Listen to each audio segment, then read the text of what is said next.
You're never gonna make it, you're not good enough. There's a million other people with the same stuff. You really think you're different? Man, you must be kidding. Think you're gonna hit it, but you just don't get it. It's impossible, it's not probable, you're irresponsible. Too many obstacles, you gotta stop it, yo, you gotta take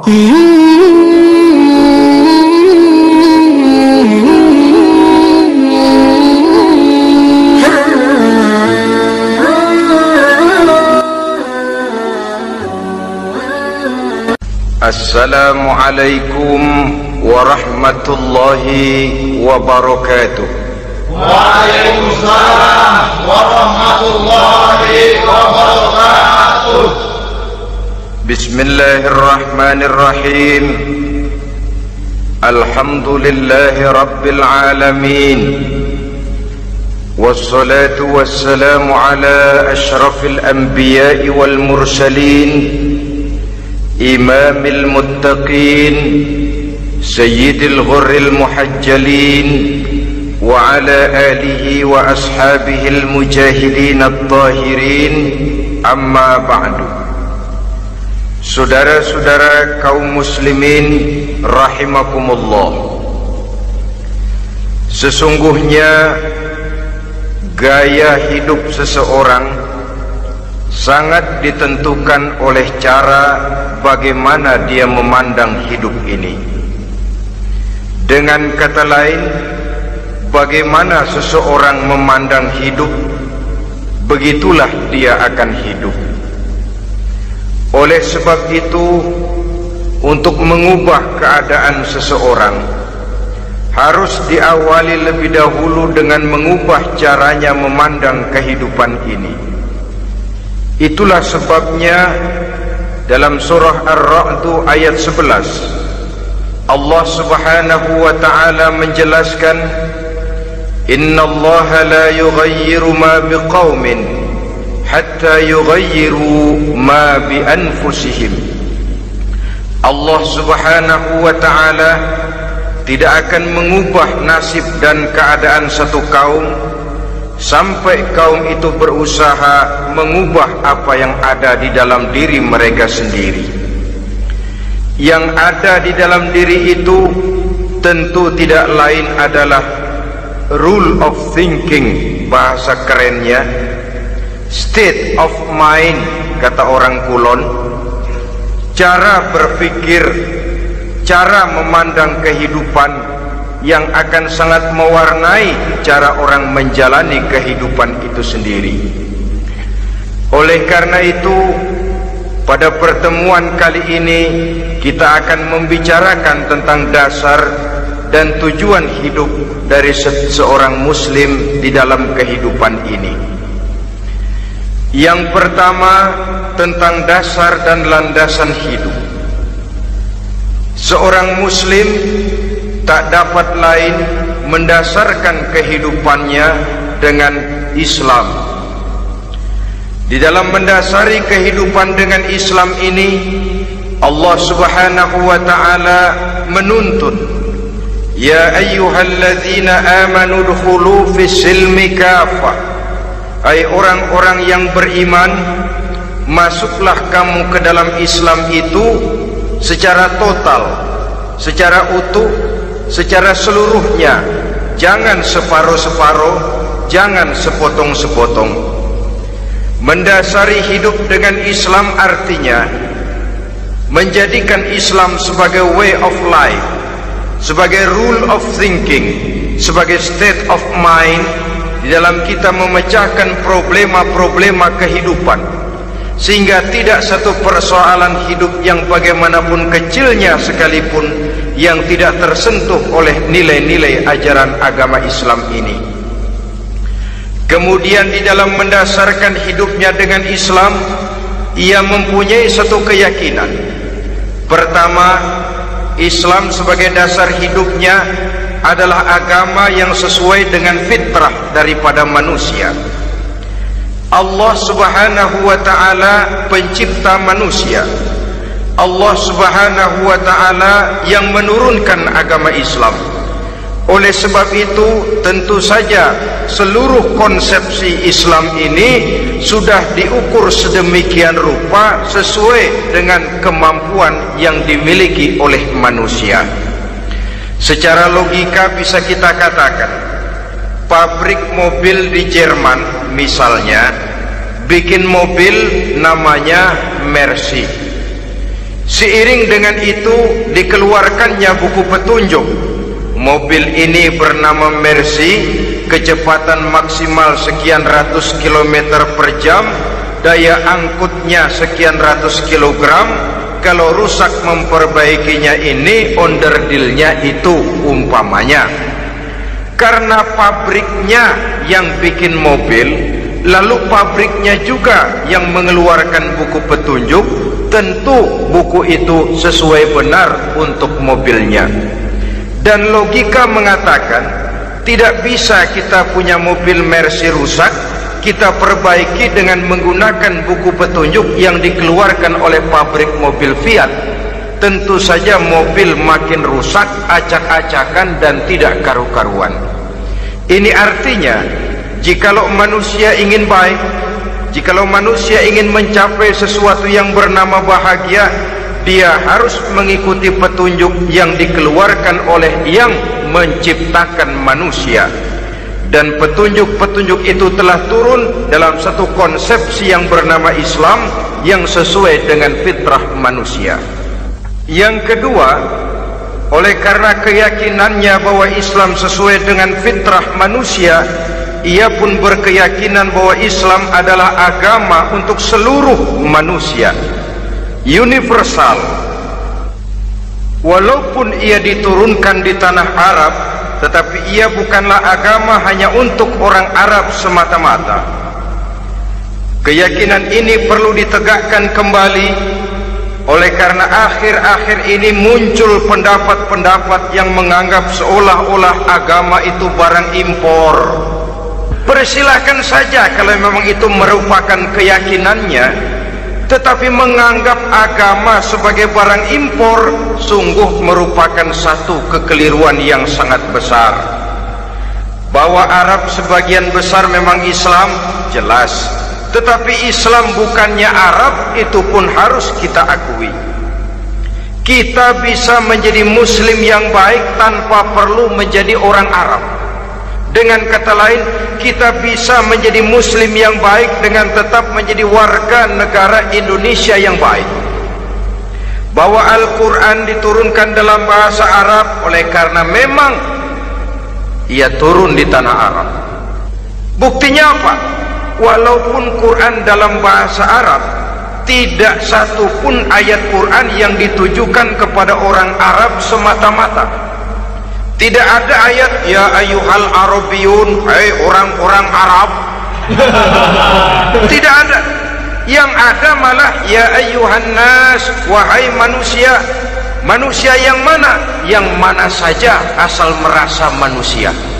Kalau tidak merasa manusia, tidak usah terpanggil dengan ayat tadi. Maka dalam mendasari hidup dengan Islam, kita berkeyakinan Islam adalah agama untuk seluruh manusia. Yang ketiga, di dalam mendasari hidup dengan Islam, kita berkeyakinan Islam adalah agama terakhir yang diturunkan kepada Rasul terakhir. Tidak ada Rasul dan Nabi sesudah Nabi Muhammad, dan tidak ada agama lagi sesudah agama Islam. Dasar-dasar keyakinan ini melembaga dalam pribadi kita, membentuk satu keyakinan yang mendasari kehidupan ini, sehingga tidak satu problema yang bagaimanapun kecilnya dalam kehidupan yang tidak tersentuh oleh nilai-nilai Islam. Sejak kita tidur sampai kita bangun tidur, bahkan tidur itu sendiri, dan seluruh kegiatan kehidupan yang kita laksanakan dalam 24 jam, tidak satu pun yang tidak tersentuh oleh nilai-nilai Islam. Inilah pandangan hidup Muslim. Jawaban seorang Muslim terhadap problema-problema kehidupan yang dihadapinya, yang di dalam menjawab problema itu ia Islam oriented, berorientasi kepada nilai-nilai Islam. Apa kata Islam tentang pekerjaan yang dihadapinya? Halal kata Islam, halalah dia katakan. Haram kata Islam, haram dia katakan. Islam oriented. Barometer dalam perbuatannya tidak lain daripada nilai-nilai Islam itu sendiri. Dan kemudian di dalam mendasari kehidupan dengan Islam, ia berkeyakinan Islam adalah satu-satunya agama yang benar. Bahasa kerennya, Islam is the single one, the true religion behind the God. Satu-satunya. Keyakinan ini kelihatannya subjektif, tapi memang inilah pokok daripada kehidupan beragama. Saudara-saudara kaum muslimin rahimakumullah, kalau itulah dasar daripada kehidupan kita sebagai muslim, apa yang menjadi landasannya? Kalau dasar hidup kita Islam, maka landasan hidup kita tidak lain adalah Al-Quran dan sunnah Rasulullah sallallahu alaihi wasallam.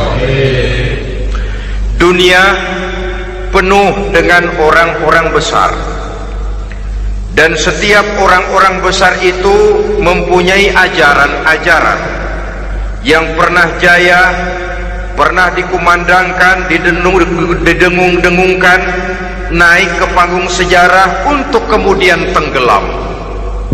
Satu ajaran hanya akan langgeng, satu ajaran hanya akan tahan lama apabila dia turun dari sumber yang serba maha. Kalau dia turun dari manusia, maka sifatnya hanya musim. Yang namanya musim, saudara-saudara, namanya musim tidak bisa dilarang, tapi kalau sudah selesai habis sendirian. Itu musim namanya. Musim rambutan. Kalau datang musim rambutan, apa bisa dilarang? Gak boleh musim rambutan. Ya tidak bisa, dia akan tumbuh terus. Tapi manakala musimnya habis, habis. Begitulah nasib dari ajaran yang nisbi, relatif dan temporer apabila dia bersumber dari manusia. Maka satu ajaran hanya akan langgeng, tahan lama apabila dia turun dari sumber yang serba maha. Dan itu sudah turun bernama Al-Quranul Karim. Sedangkan sunnah, saudara-saudara, merupakan penjelasan dari apa yang oleh Quran tidak dijelaskan dalam bentuk yang detail, melengkapi apa yang oleh Al-Quran hanya disebutkan dalam bentuk garis besarnya saja. Baik Quran maupun sunnah kita sebut merupakan dasar, landasan yang primer. Sedangkan untuk memahami Quran dan sunnah, kita memerlukan pendapat-pendapat orang yang ahli di bidang itu. Dalam hal ini kita sebut saja dengan ulama. Dan ini merupakan sumber yang sekunder dari landasan hidup kita sebagai seorang muslim. Dua rel ini, Quran dan sunnah, merupakan landasan di mana kereta api Islam ini berjalan. Quran dan sunnah. Saudara-saudara kaum muslimin rahimakumullah, oleh karenanya marilah kita menjadikan Quran dan sunnah ini sebagai imam di dalam kehidupan kita. Bukankah Rasulullah sallallahu alaihi wasallam pernah memberikan pilihan, man ja'alal Qur'ana amamahu qadahu ilal jannah wa man ja'alal Qur'ana khalfahu saqahu ilan nar. Siapa yang meletakkan Quran di depannya, dijadikannya Quran sebagai imam dan dia sebagai makmum, maka Al-Quran akan membimbing dia ke surga. Ya, surga di dunia ini, lebih-lebih lagi surga di akhirat nanti. Sebaliknya, wa man ja'alal Qur'ana khalfahu, siapa yang meletakkan Quran di belakangnya, dia belakangi ajaran dan konsepsi Al-Quran, dia tinggalkan perintah-perintah Al-Quran, maka Al-Quran yang dibelakanginya itu akan mendorong dia ke neraka. Neraka dunia, lebih-lebih neraka di akhirat nanti.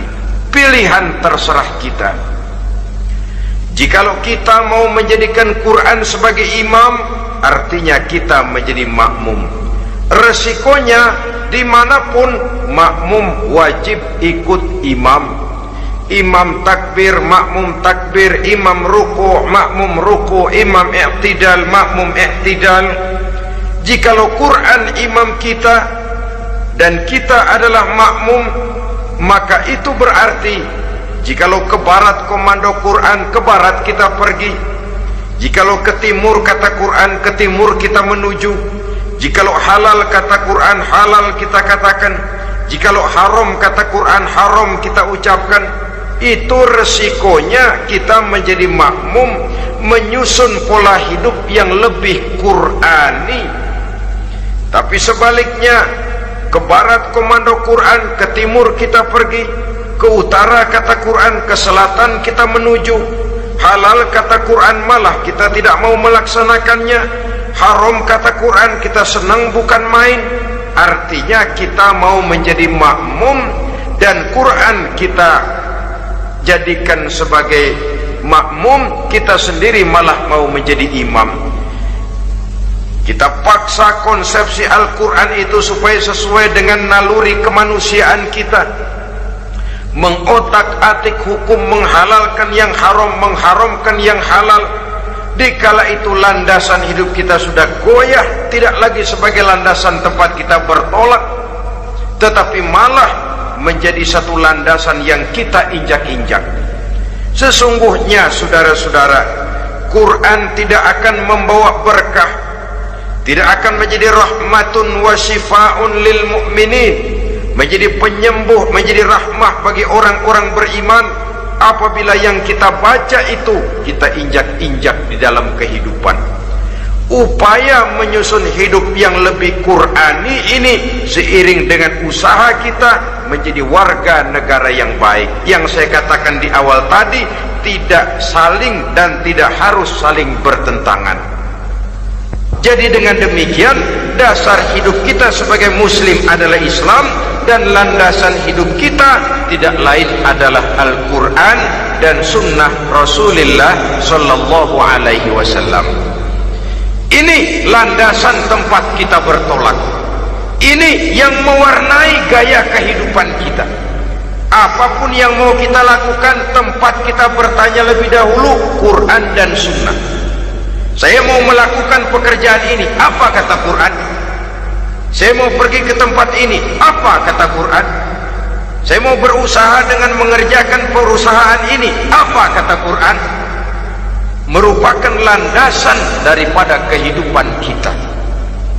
Ini yang saya katakan tadi, membentuk rule of thinking, state of mind, bahwa gaya kehidupan kita diwarnai oleh landasan hidup yang bertumpu pada ajaran Al-Quranul Karim dan sunnah Rasulullah Sallallahu Alaihi Wasallam. Baiklah ya, ini yang pertama tentang dasar dan landasan hidup.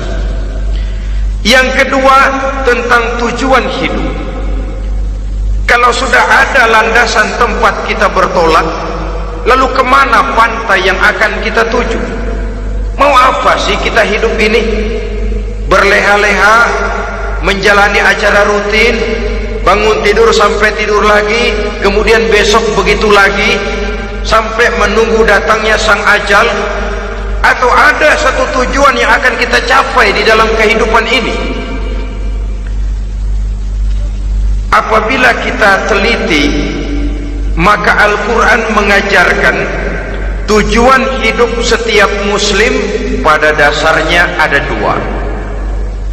Pertama, kita sebut saja tujuan jangka pendek. Tujuan jangka pendek itu sasarannya dunia sekarang ini. Bentuknya horizontal, targetnya agar setiap pribadi muslim menjadi rahmatan lil alamin, rahmah bagi lingkungannya. Inilah yang oleh agama dinamakan hablum minan nas, yang isinya adalah ilmu dan peradaban. Jadi dunia dan seluruh isinya merupakan tujuan jangka pendek saja. Untuk mencapai tujuan jangka pendek dunia dan seluruh isinya, unsur penunjangnya adalah pendidikan, pengalaman, atau nasib. Makin tinggi pendidikan, makin mudah menjangkau hidup. Makin banyak pengalaman, makin mudah menguasai dunia. Atau karena faktor nasib, pendidikannya tidak seberapa, pengalaman pun kadang-kadang dangkal, tapi karena nasibnya lagi hoki, kata orang sekarang, nasibnya lagi bagus, dia naik ke panggung memegang peranan. Faktor yang namanya nasib ini ada, tapi tidak bisa dijadikan sandaran. Untuk menjangkau dunia dan seluruh isinya, unsur penunjangnya pertama pendidikan, yang kedua pengalaman, yang ketiga faktor nasib. Oleh karena itu, apabila kita ingin mudah mencapai dunia, yang pertama harus kita laksanakan bagaimana menempuh satu pendidikan. Di zaman sekarang orang terangsang untuk hidup dalam pola yang oleh orang-orang priangan disebut hardolin. Saudara tahu hardolin? Itu potongan dari dahar modal ulin. Filsafat hidup yang pakaian mau bagus, makan mau enak, kerja nggak mau. Akhirnya jadilah dia penghayal kelas berat, tukang-tukang lamun kelas tinggi. Tiap hari kegiatannya ya cuma tidak terlepas dari tiga kriteria itu, hardolin. Pokoknya kalau sudah dahar modal ulin, besok ya begitu lagi pola dari dimana orang pakaian mau bagus, makan mau senang, duit mau punya, kerja tidak mau. Kadang-kadang mau kerja tapi tidak tahu apa yang harus dikerjakan, ditambah oleh sempitnya lapangan pekerjaan. Tidak tahu apa yang harus dikerjakan, dilatar belakangi oleh tidak adanya pendidikan yang dia terima, sehingga mau kerja apa lalu bingung. Oleh karena itu, terutama buat adik-adik remaja, para pemuda, saya berpesan untuk menjangkau dunia, yang pertama harus kita jalani bagaimana membina diri, mendidik. Taruh kata drop out, putus sekolah, tapi drop out bukan halangan bagi tumbuhnya cita-cita yang mulia. Bahkan ada orang bilang many a great man starts as a newspaper boy. Banyak orang-orang besar yang memulai pekerjaannya dagang koran. Putus sekolah bukan merupakan halangan bagi tumbuhnya cita-cita yang mulia, dan tidak sedikit orang-orang besar yang tidak keluaran perguruan tinggi. Tidak sedikit orang-orang besar yang tidak merupakan produk dari perguruan tinggi tertentu, tapi kerajinannya belajar, banyak membaca, banyak bergaul, autodidak. Syukur kalau masih bisa menempuh pendidikan yang formal. Kekurangan ekonomi, kemiskinan keluarga jangan menjadi penghalang bagi tumbuhnya cita-cita yang tinggi untuk menempuh karier pendidikan yang baik. Ini memang pahit, tapi bagaimanapun kata orang, lebih baik makan singkong beneran daripada makan roti ngimpi. Artinya jikalau memang perlu, lebih baik sekolah sambil dagang koran, nyemir sepatu, parkir mobil, daripada hardolin itu tadi. Tanpa prospek hari depan yang ada artinya. Dan pendidikan memang merupakan sesuatu yang baik, tapi tanpa ini rasanya kita akan sulit untuk menjangkau dunia, tersisih di pojok-pojok kehidupan. Jangan lalu bilang, manusia kan rezekinya sudah dijamin oleh Allah, ayam saja ada rezekinya. Of course, tapi jangan lupa, cara ayam cari rezeki dengan cara manusia cari rezeki lain. Kalau ayam cari rezeki dari tahun atu, modalnya cuma ceker sama patok. Kalau ayam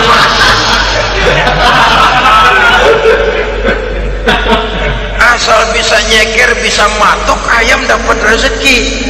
Pokoknya kertok dah. Tapi manusia cari rezeki, dia harus cari lapangan kerja. Lapangan kerja sulit. Sudah dapat lapangan kerja, harus punya keahlian. Untuk memperoleh keahlian harus dengan pendidikan. Berhadapan lagi dengan saingan-saingan karena pasaran tenaga kerja tiap tahun puluhan kalau tidak ratusan ribu pasaran tenaga kerja yang masuk lapangan kerja. Ini kenyataan. Semakin ke depan oleh tingginya tensi ekonomi, oleh persaingan hidup yang makin tajam, oleh makin menggejalanya pola pikir industrialis yang membuat manusia individu, nilai-nilai semacam ini akan terasa makin berat. Oleh karenanya tanpa pendidikan sulit untuk menjangkau dunia. Yang kedua, pengalaman, tenaga expert. Sehingga orang mengatakan experience is the best teacher. Pengalaman adalah guru yang paling bijaksana. Dengan pengalaman kita makin dewasa. Dan orang sering mengatakan kegagalan hakikatnya adalah keberhasilan yang tertunda. Jangan takut gagal, kalau itu akan mengantarkan kita kepada pola hidup yang lebih dewasa, lebih tegar, lebih sanggup menghadapi kesulitan-kesulitan. Dan faktor yang ketiga, nasib.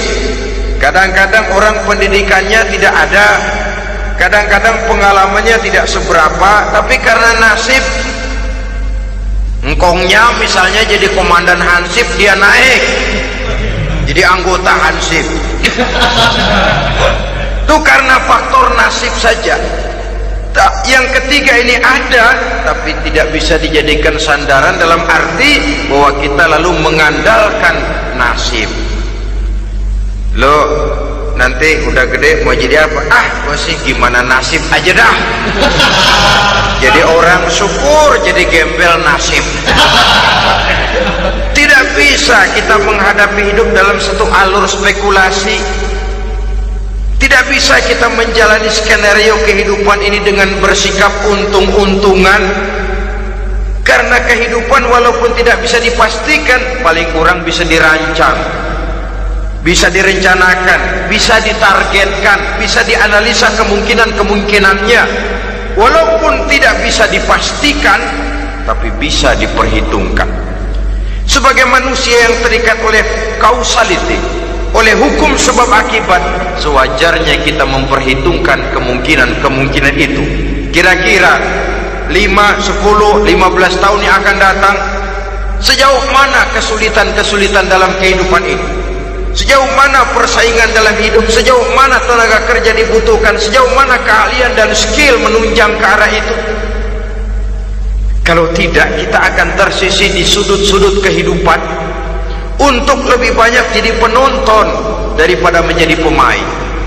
Padahal kita ingin jadi pemain, kita ingin aktif, kita ingin punya peranan karena kita oleh agama dituntut menjadi rahmatan lil alamin, menjadi rahmah bagi lingkungan di mana kita tinggal, mewarnai lingkungan, bukan cuma diwarnai oleh lingkungan itu sendiri.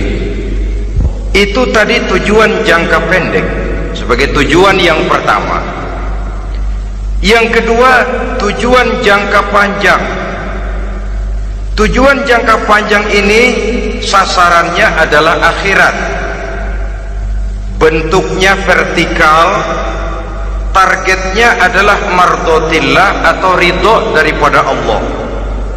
Dan ini yang oleh agama dinamakan dengan hablum minallah, tali vertikal yang menghubungkan manusia langsung dengan Tuhannya.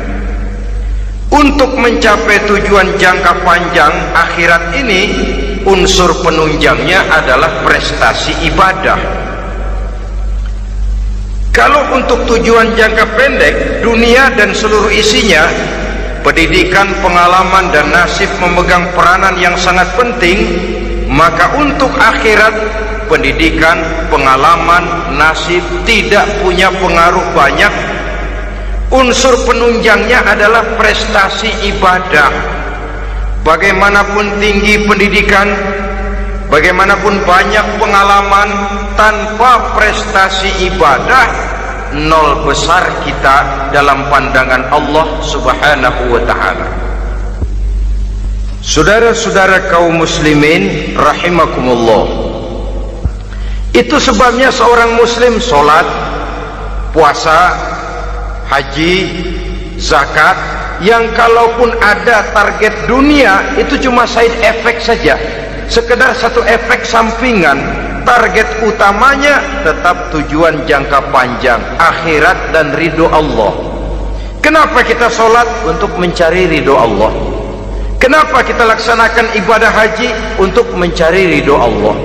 Kita bangun di keheningan malam untuk mencari ridho Allah. Kalau ada akibat dunia, itu cuma akibat sekunder saja. Ada misalnya orang karena tekun ibadah rezekinya lancar, itu baru persekot, baru tanda jadi. Kadang-kadang persekotnya saja sudah nikmat kok, apalagi cashnya, kontannya. Sebaliknya kalau ada orang rajin ibadah rezekinya seret, jangan jadi alasan. Kok lu nggak sembahyang? Alah, tetangga gua rajin sembahyang melarat terus. Ya memang sholat itu bukan dengan target dunia, target akhirat, saudara-saudara. Oleh sebab itu, seorang muslim adalah seorang yang berpandangan luas, berjiwa lapang. Maksudnya apa? Tujuan jangka pendek dan jangka panjang ini harus dia raih kedua-duanya. Ini yang oleh Al-Quran diajarkan agar setiap muslim mencapai fid dunya hasanah wa fil akhirati hasanah.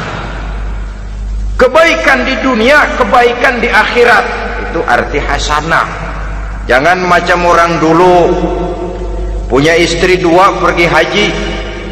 Yang satu yang muda istrinya namanya Hasanah, yang satu namanya Khadijah. Waktu tawaf keliling Ka'bah, si suami ini nggak bisa doa apa-apa kecuali Rabbana Atina itu. Tiap putaran Rabbana Atina fid dunya hasanah wa fil akhirati hasanah. Putaran kedua Rabbana Atina fid dunya hasanah wa fil akhirati hasanah. Ini istri tuanya yang namanya Khadijah dengerin aja. Akhirnya di satu saat dia colek suaminya, "Bang, mentang-mentang Hasanah bini muda disebutin melulu, saya dong disebutin dalam doa." "Iya deh, ntar putaran selanjutnya." Suaminya blow on juga. Putaran kedua dia baca Rabbana Atina fid dunya hasanah wa fil akhirati Khadijah.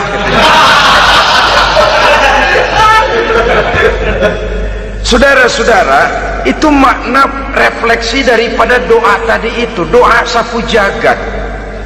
Kita ingin fid dunya hasanah wa fil akhirati hasanah. Tujuan jangka pendek dunia tercapai, tujuan jangka panjang akhirat dan ridho Allah juga tergapai.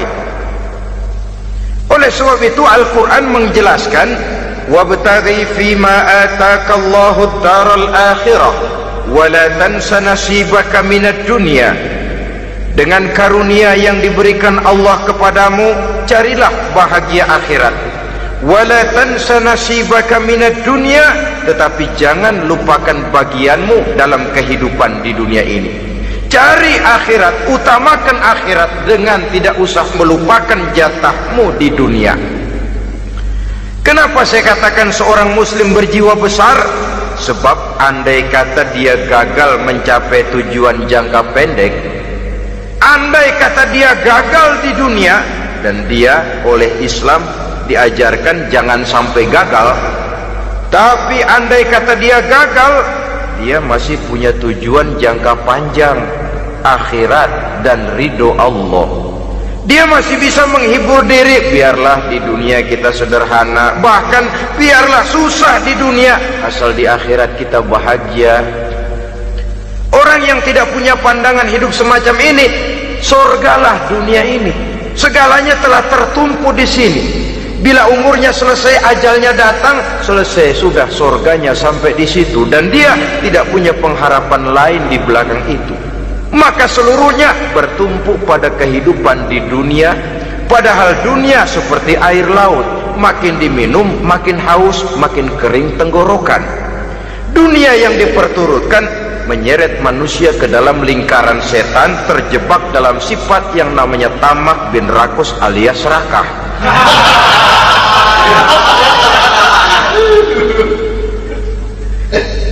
Andai kata dia gagal untuk tujuan jangka pendek, dia masih punya tujuan jangka panjang, akhirat. Dia masih sanggup berkata, biar di dunia kita sederhana, bahkan biar kebelangsak sengsara susah di dunia, asal di akhirat kita bisa bahagia. Kan masih ada harapan. Yang paling bangpak, paling rusak betul, sudah di dunia sengsara, di akhirat celaka. Di dunia rumahnya gubuk, pinggir kali miring, asal hujan bocor, utang selebar warung. Bayang kagak, ngaji enggak, puasa enggak, saban malam merit mulu. Saudara hadirin yang saya hormati, lalu kapan mau bahagia kalau sudah di sini susah, di sana akan susah juga. Ini yang pertama, seorang muslim, seorang yang optimis, berjiwa besar, luas pandangan. Kegagalan dia dalam jangka pendek tidak menyebabkan dia melupakan tujuan jangka panjang. Yang kedua, positifnya apa? Cara dia mencapai tujuan jangka pendek diwarnai oleh keyakinan adanya tujuan jangka panjang. Dia memang benar cari harta, tapi karena dia yakin ada akhirat, Allah ridho apa tidak? Ini positifnya. Saya memang cari duit, tapi dengan cara ini Allah ridho apa tidak? Saya memang ingin berpakaian yang rapi, tapi dengan tidak menutup aurat begini, Allah ridho atau tidak? Saya memang bergaul menghormati teman, tapi terjebak dalam minuman keras karena menghormati teman, Allah ridho apa tidak? Ini orang yang punya tujuan jangka panjang. Segalanya diberikan bingkai dengan pertanyaan, Allah ridho atau tidak? Keyakinannya terhadap tujuan jangka panjang mewarnai gaya hidupnya di dunia ini, mencapai tujuan jangka pendek tadi. Mau minum, Allah ridho apa enggak ini? Mau makan, yang saya makan Allah ridho apa enggak ini? Pendeknya apapun yang mau dia kerjakan, karena dia punya keyakinan tujuan jangka panjang, dia selalu menimbang terhadap ridho Allah tadi. Jadi tanpa prestasi ibadah, kita nol besar dalam pandangan Allah. Ini nilai manusia yang hakiki di sini. Ini makna inna akramakum indallahi atqakum. Di akhirat nanti kan tidak pernah akan disidang, kamu pendidikan setinggi apa? Tidak. Gelarmu berapa renteng? Profesor, doktor? Tidak. Akhirat hanya menyidang kau sholat atau tidak, kau puasa atau tidak, kau zakat atau tidak. Diberikan kamu harta yang banyak, dari mana kau dapat, kemana kau belanjakan. Prestasi ibadah itu yang ditanya. Setinggi apa pendidikan, sebanyak apa pengalaman, no problem, tidak jadi masalah di akhirat itu. Prestasi ibadah itu yang akan kita persembahkan di hadapan Allah. Itu makna inna akramakum indallahi atqakum. Kerbau dinilai dari dagingnya, makin gemuk makin mahal harganya. Tapi ada perkutut lebih mahal dari kerbau. Perkutut itu mahalan mentahnya loh daripada matangnya. Karena harga perkutut pada suaranya. Lalu di mana harga manusia yang paling gemuk? Tidak. Suaranya, oh kalau manusia dinilai dari suaranya, barangkali Madonna nomor awal masuk surga. Hanyalah dengan prestasi ibadah kita bisa mencapai tujuan jangka panjang, akhirat dan ridho Allah. Nah baiklah ya, kalau sudah jelas bahwa kita punya dua tujuan jangka hidup, jangka pendek dan jangka panjang, bagaimana Islam mengajarkan kita meraih dua ini? pada prinsipnya Islam mengajarkan sistem keseimbangan dalam berbagai aspek kehidupan. Keseimbangan ini nampak dengan nyata diajarkan oleh agama kita, seperti ayat yang saya bacakan tadi. Dengan karunia yang diberikan Allah kepadamu, cari negeri akhirat, tapi jangan lupakan bagianmu di dunia ini.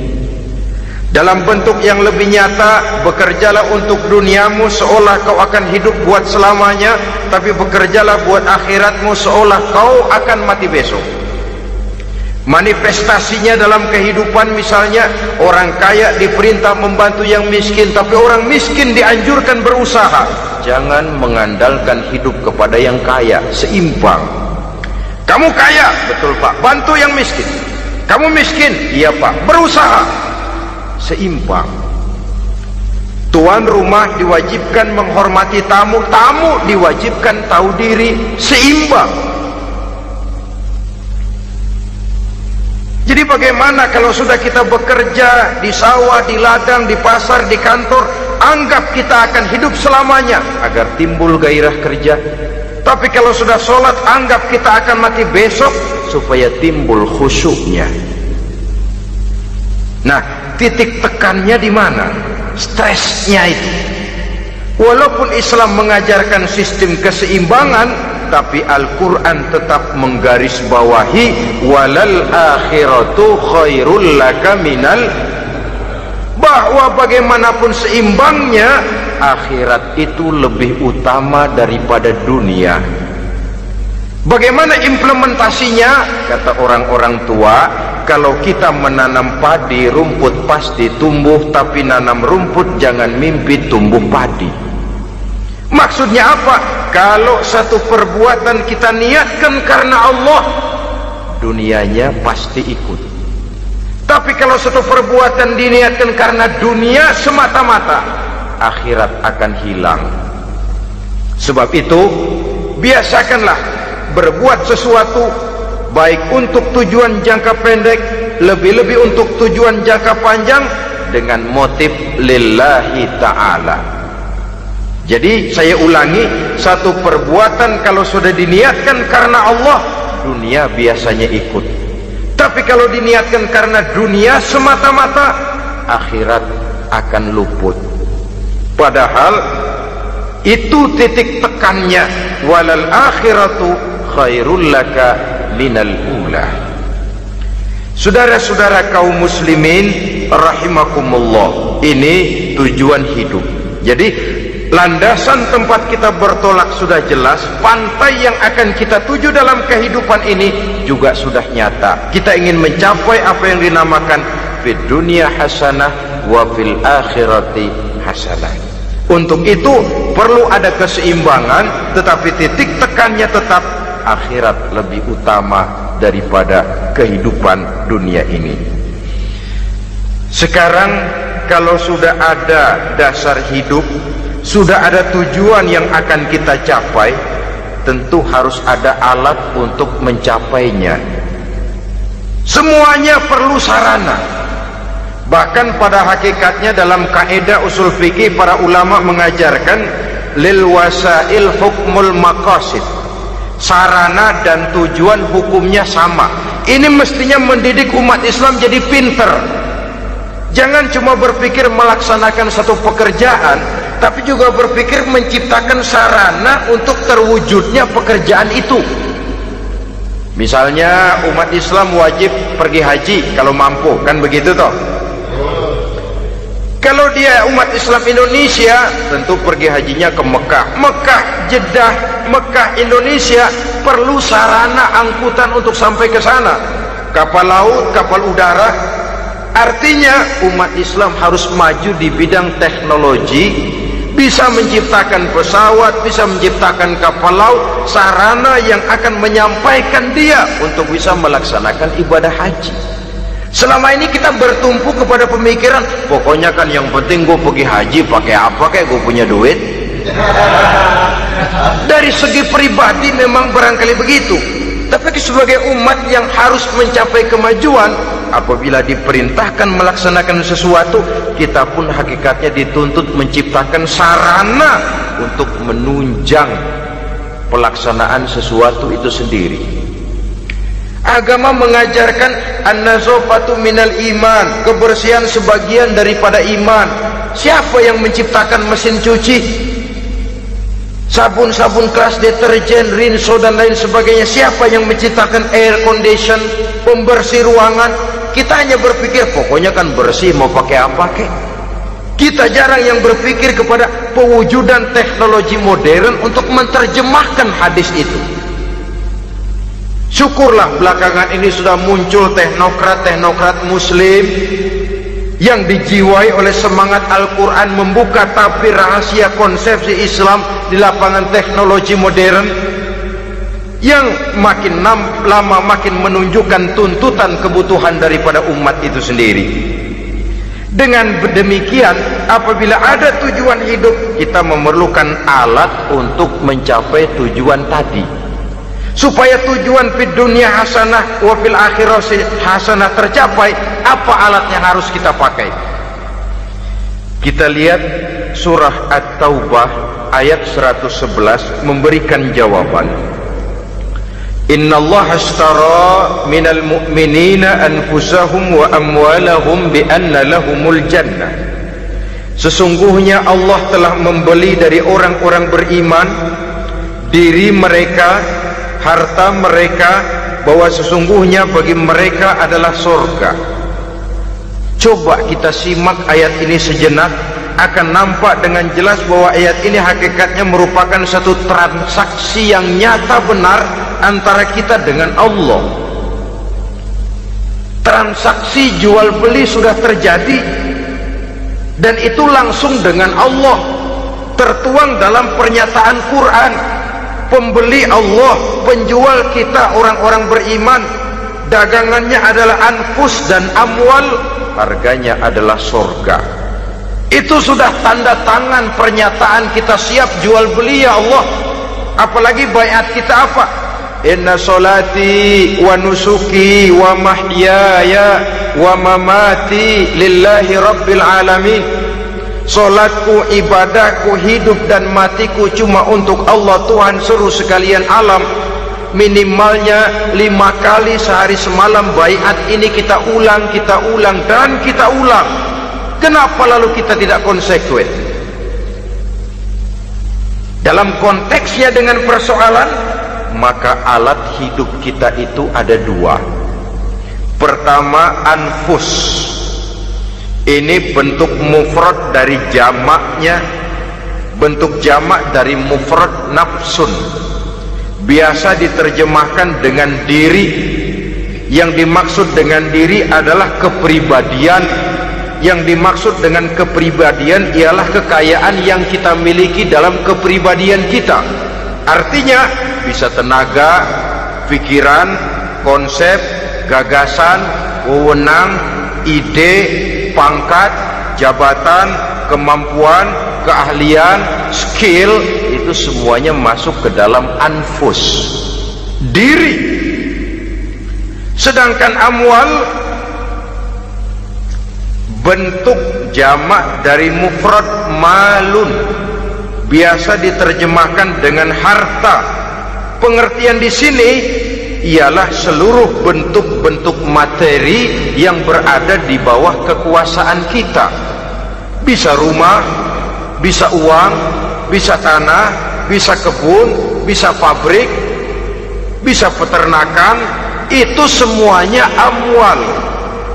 Nah, baik anfus maupun amwal, diri, tenaga kek, pikiran kek, harta kek, pangkat kek, jabatan kek, wewenang kek, keahlian kek, untuk tujuan jangka pendek harus jadi rahmah bagi lingkungan. Untuk tujuan jangka panjang harus menunjang jalan menuju ridho Allah. Jadi kalau pangkat kita menjauhkan kita dari ridho Allah, itu bukan nikmat tuh, azab. Punya pangkat bukan melakukan kebaikan, malah melakukan kejahatan, setidak-tidaknya berdiri di belakang kejahatan, melindungi perbuatan-perbuatan munkar. Dalam kelas kakap melindungi korupsi, dalam kelas teri jadi backing tukang koprok. umpamanya itu sudah menyalahi. Alat tidak digunakan untuk mencapai tujuan, itu untuk tujuan jangka pendek. Lalu amwal, harta, uang, tanah, rumah, kebun, untuk tujuan jangka pendek harus menjadi rahmah bagi lingkungan. Sedang untuk tujuan jangka panjang, baik diri maupun harta harus menunjang jalan menuju ridho Allah, harus meningkatkan prestasi ibadah kita kepada Allah Subhanahu wa ta'ala. Malah yang namanya amwal ini tanggung jawabnya lebih berat loh saudara. Kalau saudara diberikan ilmu, sidang akhirat cuma satu, ilmumu kau amalkan untuk apa? Saudara diberikan umur panjang, pengadilan akhirat cuma bertanya satu, umurmu kau habiskan di mana? Tapi saudara diberikan harta, pertanyaan akhirat dua, hartamu kau dapat dari mana, kau belanjakan kemana? Dari mananya dan kemananya ditanya, depan belakang. Wah, kadang-kadang kan ada orang hartanya didapat dari jalan yang halal, dibelanjakan di jalan haram. Kerja peras keringat banting tulang setengah mati, begitu dapat duit beli buntutan, muter-muter kertas cari kode. Didapat dari jalan halal, dibelanjakan di jalan haram, atau didapat dari cara yang haram, dibelanjakan di jalan yang baik. Menang judi, nyumbang pesantren. Nabi mengajarkan innallaha thayyibun la yaqbalu illa thayyib. Allah itu baik dan hanya menerima yang baik-baik saja. Tidak bisa mencuci kain dengan air najis. Kain akan tetap kotor. Saudara-saudara kaum muslimin rahimakumullah. Oleh karenanya masalahnya terpulang kepada kita, pandai-pandailah membagi orientasi. Suatu saat tenggelam kita dalam kesibukan dunia dan seluruh isinya untuk mencapai tujuan jangka pendek. Lain saat tenggelam kita memfanakan diri untuk mencapai tujuan jangka panjang, akhirat dan ridho Allah. Karena kehidupan ini bukan berjalan tanpa batas. Umur ini bukan satu karunia tanpa pertanggungan jawab. Satu saat setuju atau tidak, rela atau terpaksa, kita akan sampai kepada garis finish daripada perjalanan kehidupan dunia ini, yang memang merupakan satu perjalanan panjang, a walking tall, kata orang Kulon. A walking tall, satu jalan yang demikian jauhnya. Entah kita akan sampai ke garis finish. Bila datang ajal, senja kehidupan datang, malam menyelimuti. Datangnya tidak pernah kita sangka, tapi sekali dia datang, tidak satu kekuatan yang bisa menolak. Kehadirannya tidak pernah kita harapkan, tapi satu kali dia datang bertamu, pasti terjadi. Dan itu pasti akan kita temui. Alangkah malangnya pada saat kembali itu datang, kita tidak punya prestasi ibadah. Lalu apa artinya prestasi dunia? Apa artinya tujuan jangka pendek kalau kita harus kehilangan tujuan jangka panjang?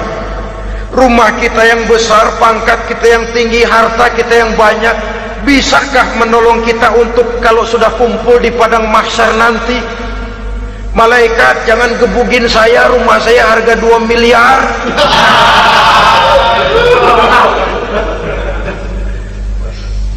Sudahlah malaikat, damai saja, itu Rolls Royce saya. Pakai saja malaikat, pakai. Kata malaikat, gue budak, gue nggak butuh gituan. Hanya prestasi ibadah yang bisa menyelamatkan kita pada kondisi semacam itu. Jadi oleh karena itu saudara-saudara, biar di dunia ini rumah kita besar, mobil bagus, uang banyak, pabrik ada, usaha lancar, asal di akhirat masuk surga aja gak apa-apa. Daripada di dunia sengsara, di akhirat neraka, senangnya kapan? Sudah di sini sengsara, di sana keblangsak. Itu yang orang-orang tua bilang lacur kuda namanya. Pelan dipecut, kenceng digentak, setengah mati, serba salah. Kuda kalau bisa ngomong, gue setengah mati, serba salah. Pelan dipecut, kekencengan ditarik, itu yang namanya lacur kuda begitu. Serba salah posisinya. Untuk itu pandai-pandailah membagi orientasi supaya tercapai tujuan ideal ini, fid dunya hasanah wa fil akhirati hasanah. Ini tentang tujuan hidup.